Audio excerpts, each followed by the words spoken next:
Anna, obviously, I have to ask you about the other night and what Mo Salah had to say in light of the Leeds game. First of all, do you feel he was referring to you when he said he feels like he's been thrown under the bus and that someone wants him out? And how do you feel overall about what he's had to say? What is your response, even particularly given he said that your relationship with him had broken down? You knew you only got 3 questions, so you thought, let's ask 5 questions in one question. It's kind of in different parts, isn't it, ABC?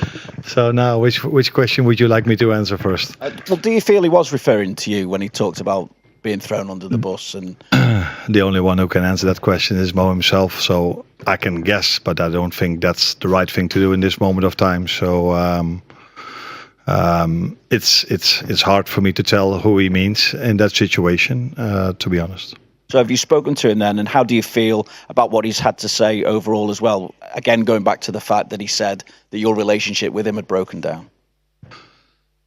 We've let him know that he's not traveling with us. So that was the only communication that's been there from us to him. Of course, before Saturday, the two of us have spoken a lot. Sometimes longer, sometimes shorter. And then your second question was? Do you feel that your relationship has broken down with him?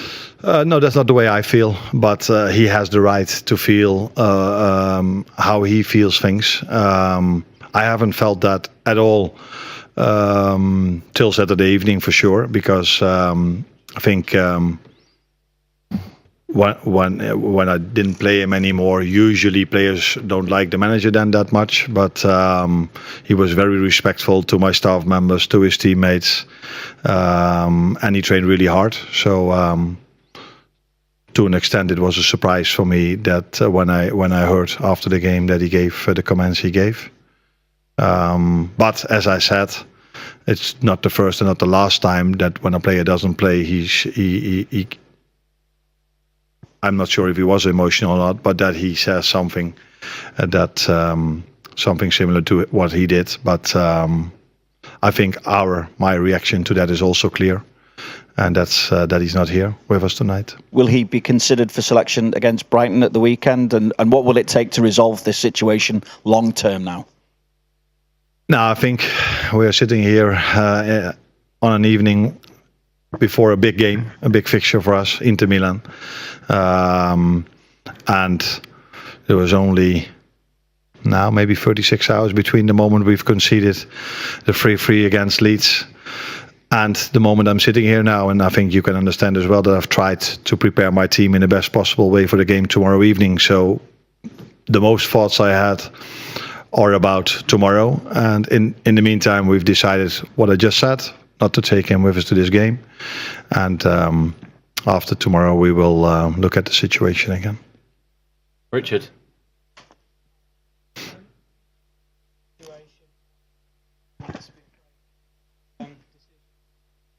Can you approach more the micro, please? I can hear you, yeah. You say it's a short term to be out of the squad, and you look at it. You see a scenario where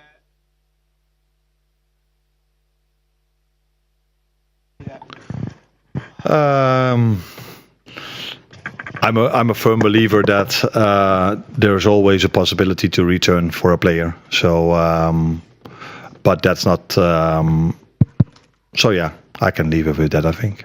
And how was his reaction in the conversation you had today? A short one. Ian Dennis, Live. Hi Anna, you say that you've spoken to Mo quite a few times in recent weeks. I just wonder, he was a substitute twice in his first 18 games this season. What or why has he then only been on the bench for the last 3 games? What prompted that change? I think we as a team struggled this season and already last season more and more with the game plans other teams had against us. So I'm not only talking about the long ball style, which is something team mainly do against us now. So I've tried to come up with solutions because this is my job, and we've tried many things. And we looked very vulnerable, in my opinion, after all the things I've tried against Forest and against PSV. And then I decided to play with an extra midfielder in the game against West Ham, where we won the game. So I decided to do it one more time against Sunderland, where at halftime I brought him in. And against Leeds we faced a 5-3-2, where I've decided to play a 4-4-2 diamond, if you want to look at it like this, with Ugo Ekitike a bit off the right side and Cody Gakpo a bit off the left, with Florian Wirtz in between. And I could have played Mo as well off the right instead of Hugo, but I decided to play Hugo. Hand on heart, do you think he's played his last game for Liverpool? I have no clue. I cannot answer that question at this moment of time. James Pearce. Arne, it's been such a difficult time for the team anyway. This has heaped more negativity on it. Do you feel like your authority has been undermined? Do you feel let down? Again, two questions in one. I don't feel my authority is undermined. Is that the way you say it? It's not the way I feel it. And the second question was? Just in terms of, does it make your life even more difficult during such a difficult period anyway? If that was even possible. But it's not about me. If my life is difficult, yes or no. That's not very important in a situation like this. It is if it's more difficult for the team and for the club. And I think no one likes us to be in the situation we are in at the moment. First of all, it's difficult to see that staff members that work so hard on a daily basis, they are affected by the situation we're in now as well. Mainly because of the results, second of all, about what this has done as well. So that's not a good thing for us as a team. And that is where I'm mostly, where my thoughts go to, not towards me. I'm totally not, okay, because I'm the manager, I have to pick a team, so I'm to a certain extent I'm important in this situation as well. But the focus that I have at the moment is completely on the team and not on me at all. Question each for Adam, Lewis, Hamza. Hi, Anna. When Mo said that he felt he was thrown under the bus, do you understand that frustration? Do you understand why he would say such things? Then I should know what he exactly means with it. So, and that is difficult for me to know what he exactly means with it and why he says this and who he's referring to. And so you've not had that conversation? No, not what he meant with those words. No, we just. So I think usually I'm calm and polite, but that doesn't mean I'm weak. So if a player says have these commands about so many things, then it's about us as a club to react, and we reacted in a way you can see now that he's not here. Arne, do you think it's obviously a frustrating situation for you personally, but do you think you could have done anything differently to avoid this happening, to avoid it getting to this point where Mo feels like he has to go and vent his frustrations? Then I should find out exactly why he said what he said, and but then I have to guess a little bit if that's not only because he doesn't play.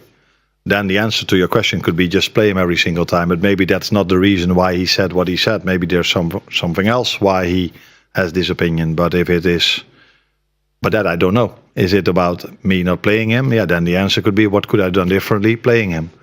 But maybe that's not the reason why he thinks and feels this way. And he has every right to feel what he feels. But he doesn't have the right to share it with the media. He has that right, but then it's up to us to react on it. Hamza. Hi, Arne. When was the last time that you spoke to Salah? Just because Salah mentioned that his relationship with you had broken. Are you on speaking terms? Yes, we were. Yeah. But it doesn't mean we were always agreeing on things. But I spoke to him twice in the week before, in the 2 days before Leeds. So have you spoken to him since Leeds? No. I already said that a few times. Yeah, he was on the training ground today, and I told him that he didn't travel. Yeah, but that's not speaking to someone, in my opinion. Yeah, that is speaking to someone, but it's not having a conversation in your room. But I had that twice in the lead up towards Leeds. One a little bit longer and one a bit shorter, but I'm not going to go into the details if that's going to be the next question. But Sorry, just to clarify, you mean when you say you spoke, it was just to the group and he was there? Is that what you mean? In training? Yeah.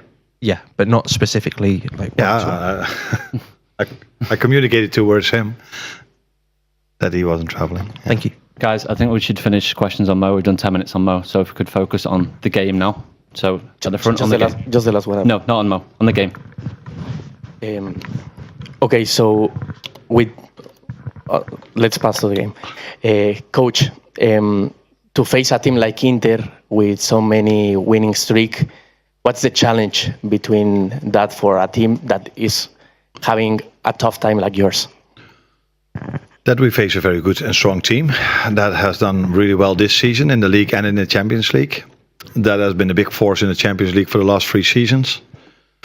Twice playing the final and once going out on penalties against Atletico Madrid, which unfortunately we did last season against Paris Saint-Germain.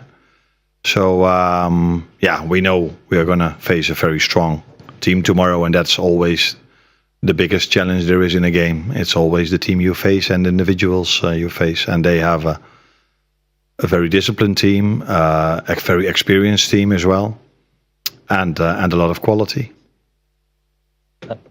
Good evening. As far as I know, Cody Gakpo and Federico Chiesa did not arrive today to Milan. Why? Federico is ill, so that is poor timing, you could say. But yeah, it's not something you can do anything about.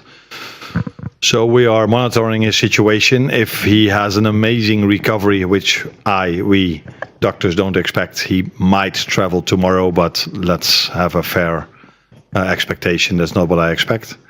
And Cody Gakpo, unfortunately, picked up an injury in the last game we played against Leeds, and he will be out for a few weeks. Yeah. Hi, Tancredi Palmieri, Sport Italia. Mr. Slot, I wanted to ask you first, what do you see different in this Inter trained by Christian Chivu compared to the one that reached the Champions League final last year?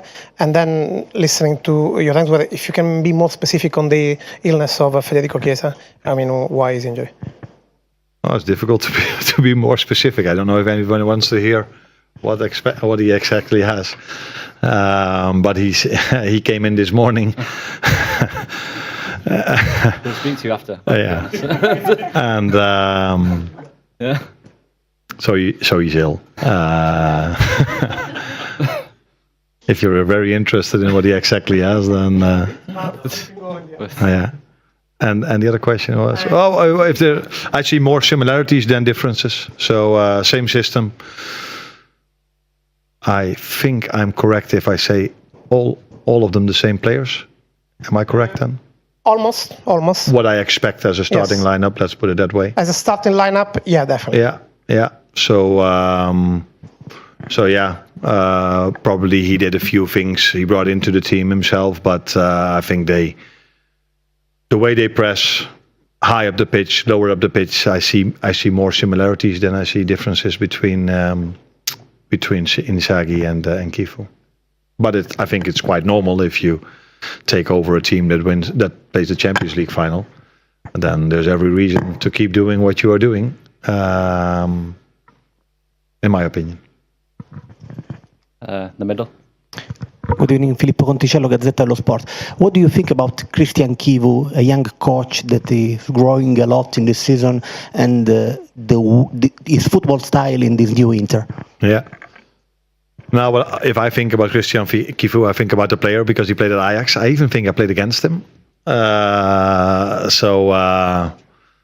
Very good defender, but also very comfortable on the ball. And I think you can see this with his team as well. So his team defends really aggressive in a high press, can defend the box maybe as no other team in the world, but are also able to bring the ball out from the back. So a lot of things that he characteristics that he had as a player that I can see in his team as well.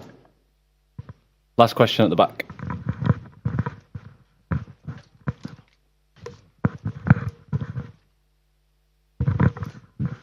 Good evening, Mrs. Slot. I'm Alessia Scurati for Tuttosport. I would like to ask you. We cannot see Chiesa this time on the pitch, but since you've seen it in the last weeks and in the last months, training all days with you and with the team. In the last week, Italy's manager, Gennaro Gattuso, said that the only reason why he is not coming with the Italian national team is because while they're speaking, Federico Chiesa said he is still not feeling good enough in this moment to come back. So I would like to ask you, do you think that the moment which he will be able to come back, or when he was feeling good enough to come back, is near? And would you like to see him in the Italian national team? Do you think that he has all the cards right enough to come back with the Italian national team? Thank you. It's not easy to answer. I think he has, but I don't think it's up to me to decide who should be selected for the national team of Italy or Holland or England. But I'm very happy to see that Federico is in a much better place this season than he was last season. He struggled a lot last season with his fitness, and this season he's been much fitter than he was last season, and as a result of that, he also has had more playing time than he had last season. And the moments that he played, he also had a few very good moments. So yeah, like I said, it's up to the Italian manager to decide if he wants to select him, yes or no. But yeah, I like him as a player and I like him as a person. So so yeah, that's it.